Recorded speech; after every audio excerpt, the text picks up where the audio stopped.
రోజున గ్రామాల్లో గ్రామీణ ప్రజలు త్రాగునీరు, రోడ్లు, డ్రైనేజీ, శానిటేషన్, లైటింగ్ ఇటువంటి సౌకర్యాలు లేక అలోలక్షణ అని చెప్పి అల్లల్లాడిపోతున్నారు. అవి కల్పించలేదని చెప్పి సర్పంచుల్ని తీవ్రంగా తిట్లు తిడుతున్నారు. కానీ దానికి కారణం రాష్ట్ర ప్రభుత్వం. మా పంచాయతీలకి, మా గ్రామాలకి, గ్రామీణ ప్రజలకు రావాల్సిన నిధుల్ని రాష్ట్ర ప్రభుత్వం, ముఖ్యమంత్రి జగన్మోహన్ రెడ్డి గారు దొంగిలించి, దారి మళ్లించి తన సొంత అవసరాలకి, సొంత పథకాలకి వాడుకుంటున్నారు. అందుకని చెప్పి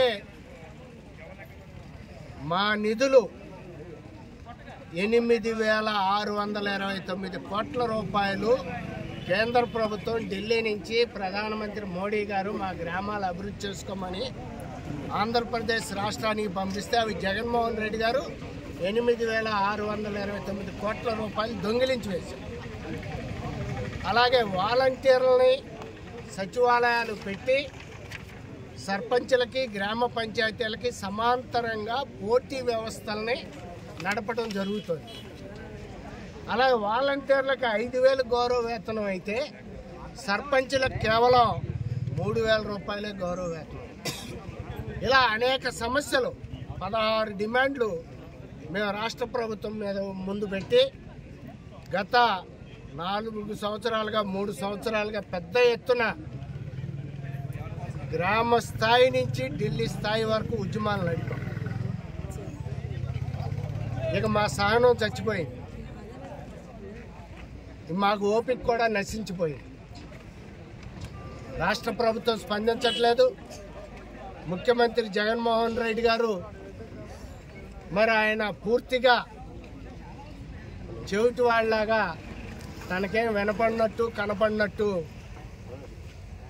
ఆయన గతంలో నేను ఉన్నాను, విన్నాను అన్నాడు. ఇప్పుడు ఆయన ఉన్నాడో లేదో తెలవట్లేదు, విన్నాడో లేదో కూడా తెలవడం.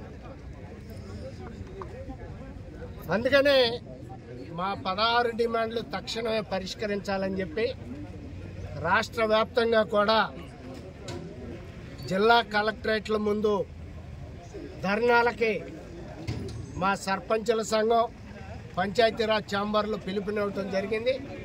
అందులో భాగంగా రాష్ట్రంలో ప్రప్రథమంగా అక్షర క్రమంలో మొదటి అనకాపల్లి జిల్లా నుంచే ఈ అనకాపల్లి జిల్లా కలెక్టరేట్ ముందు ధర్నా చేయటం జరిగింది.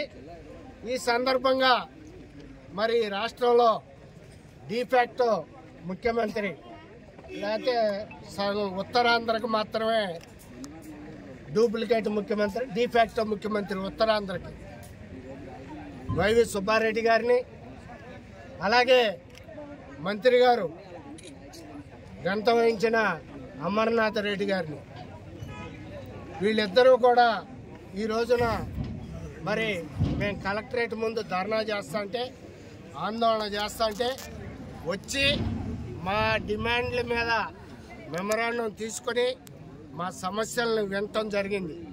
సంతోషం. వాళ్ళకి మేము కృతజ్ఞతలు తెలియజేస్తున్నాం, అభినందనలు తెలియజేస్తున్నాం.